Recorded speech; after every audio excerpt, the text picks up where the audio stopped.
Hello everybody. आज मैं आप लोगों के बीच फिर अपने यूट्यूब चैनल पर लेकर आया हूँ केस का लास्ट चैप्टर। तो केस में हम लोगों ने अभी तक जो पढ़ा है उसके सबसे लास्ट यूनिट में आज मैं आप लोगों को पढ़ाने वाला हूँ ऑफ द का प्रयोग कहाँ करेंगे। यानी कि ऑफ द का प्रयोग पिछले वीडियो में हमने बताया था कि काके की के अर्थ में जब दो नाउन के बीच काके की हो और वह प्राणी बोधक हो, लिविंग थिंग को रिप्रेजेंट कर रहा हो, तो उनके साथ हम एपोस्ट्रॉफी एस का प्रयोग करते हैं। एपोस्ट्रॉफी एस के कई तरह के टर्म और कंडीशन आपको हमने पूरी तरह से समझाया था एग्जाम्पल के माध्यम से। अब इसमें दूसरा जो कंडीशन है कि यदि दो नाउन के बीच काके की हो और वह नॉन लिविंग थिंग हो, तब ऐसी स्थिति में हम क्या करेंगे, आइए जानते हैं। तो आज के क्लास में हम लोग उसी कंडीशन को पढ़ने वाले हैं, use of the. Of the का यूज काके की के अर्थ में करते हैं और ये क्या कर रहा है कि ऑफ द का यूज नॉन लिविंग थिंग्स के लिए किया जाता है।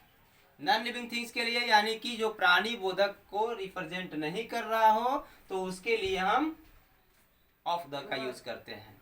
अब इसमें ट्रांसलेशन जब हम बनाते हैं तो जो एपोस्ट्रॉफी इसका प्रयोग जिस तरह से करके हम ट्रांसलेट कर रहे थे उसके ठीक अपोजिट होता है इसके ट्रांसलेशन में। मैंने कोशिश किया है आप लोगों को एक छोटी सी डायग्राम के माध्यम से समझाने का। आइए एग्जाम्पल के माध्यम से समझते हैं। जैसे कहता है बिहार की राजधानी। फर्स्ट एग्जाम्पल है हमारा बिहार की राजधानी। तो बिहार की राजधानी में हम देख रहे हैं कि बिहार एक स्टेट का नाम है और राजधानी भी एक नाउन है, कॉमन नाउन है। तो इसलिए ये दो नाउन के बीच में का के की यानी की वर्ड जो वर्ड आया है, ये की क्या कर रहा है, इन दोनों के साथ एक प्रकार का रिलेशन क्रिएट कर रहा है। अब चूंकि हम जिसके साथ की जुड़े हुए देख रहे हैं बिहार, यह एक नॉन लिविंग नाउन को शो कर रहा है। प्राणी बोधक तो ये बिहार है नहीं, नॉन लिविंग थिंग्स है। तो नॉन लिविंग थिंग्स की स्थिति में हम क्या करेंगे, ऑफ द का प्रयोग करेंगे, यानी कि एपोस्ट्रॉफी एस का प्रयोग नहीं करेंगे। यानी कि एपोस्ट्रॉफी एस का प्रयोग करके यदि बिहार है तो बिहार की है तो बिहार कैपिटल अगर अंग्रेजी बनाते हैं तो बिल्कुल ही गलत बनेगा, यह बिल्कुल गलत ट्रांसलेशन कहा जाएगा। तो इस ऐसी स्थिति में इसे हम ऑफ द से बनाते हैं। तो कैसे ट्रांसलेट करेंगे, आइए एक छोटा सा डायग्राम से समझते हैं। जैसे काके की को बीच में यदि यहाँ पर है तो यहाँ पर समझना होगा कि इसके बाद जो आने वाला वर्ड होगा उसकी अंग्रेजी सबसे पहले करेंगे।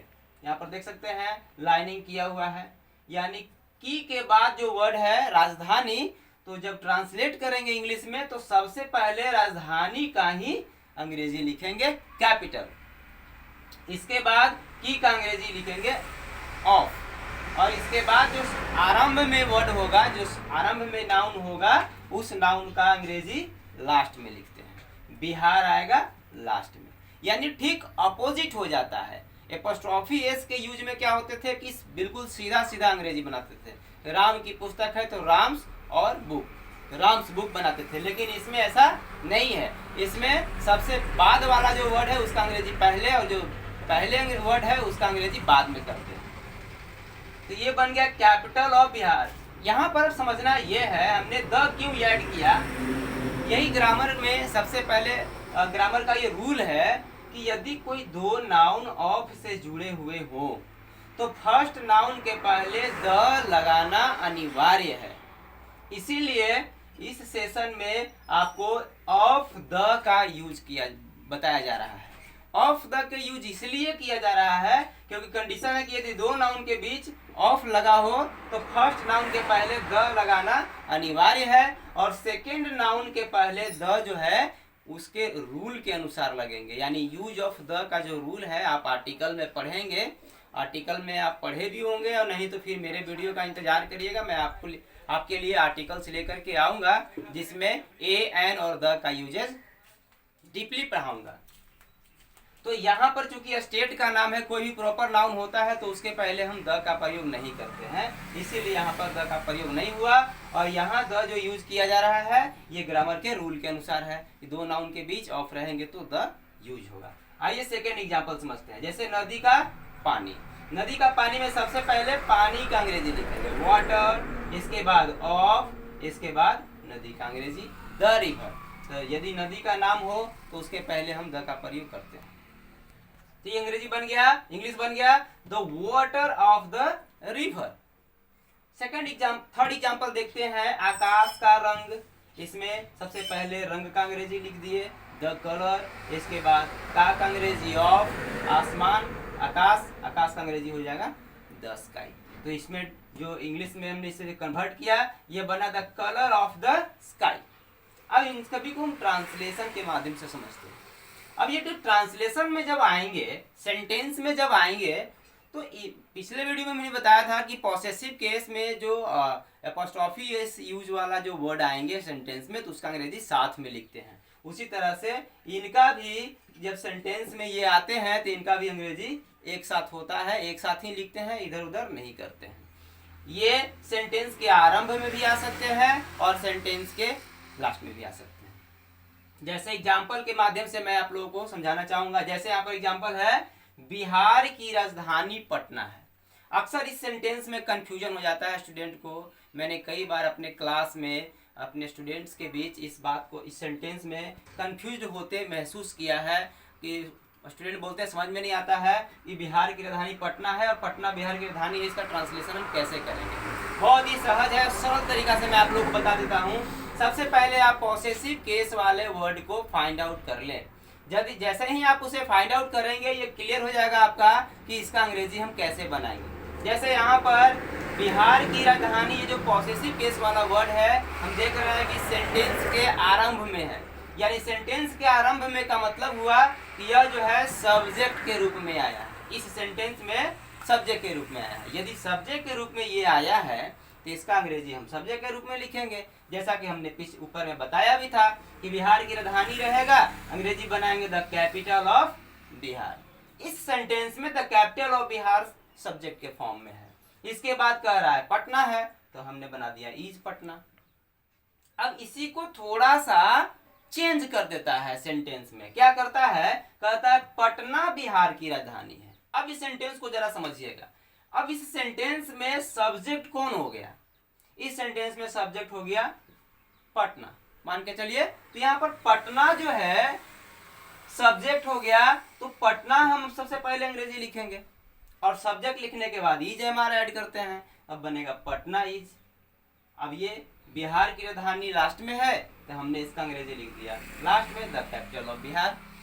तो इस तरह से हम सारे कंफ्यूजन को दूर कर सकते हैं। यदि आरंभ में आएगा पॉसेसिव केस वाले वर्ड, तो उसे आरंभ में अंग्रेजी ट्रांसलेट करेंगे, और यदि बीच में आता है तो उसे लास्ट में करेंगे। आइए कुछ और एग्जांपल से समझते हैं। जैसे इस नदी का पानी गंदा है, इस नदी का पानी गंदा है, the water of this river. यहाँ पर इस नदी का पानी सब्जेक्ट के फॉर्म में है, हमने बनाया the water of the river is dirty. Next example कहता है आकाश का रंग नीला है।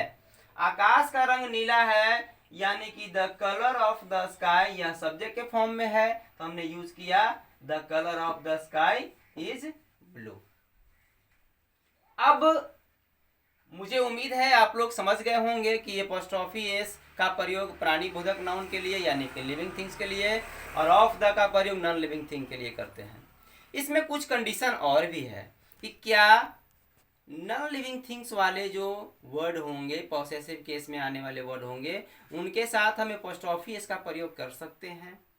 उसी तरह से सेकंड क्वेश्चन आपके माइंड में आएगा कि जो पॉसेसिव केस वाले बनने वाले जो पॉसेसिव एपोस्ट्रोफी एस से बनने वाले जो पॉसेसिव केस होंगे, क्या उन्हें हम ऑफ द से बना सकते हैं? तो इन सवालों का जवाब मैं यहाँ पर लेकर के आया हूँ। कहता है लिविंग थिंग्स के साथ भी ऑफ द का यूज किया जाता है, यानी कि जिस वर्ड को एपोस्ट्रोफी एस से हम बनाते हैं उसे ऑफ द से भी बनाया जा सकता है, सेंटेंस सही होगा, गलत नहीं होंगे। एग्जाम्पल में देखते हैं। जैसे सीता की बहन, हमने ट्रांसलेशन क्या बताया था पिछले वीडियो में, Sita's sister.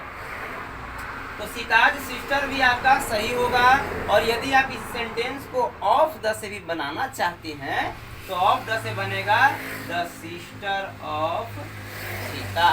The sister of Sita हमने बताया है, अभी बताया कि जब हम ऑफ द से बनाते हैं तो जो बाद में वर्ड है उसका अंग्रेजी पहले लिखते हैं, जो पहले है उसको बाद में लिखते हैं। तो यहाँ पर द सिस्टर ऑफ सीता हो जाएगा।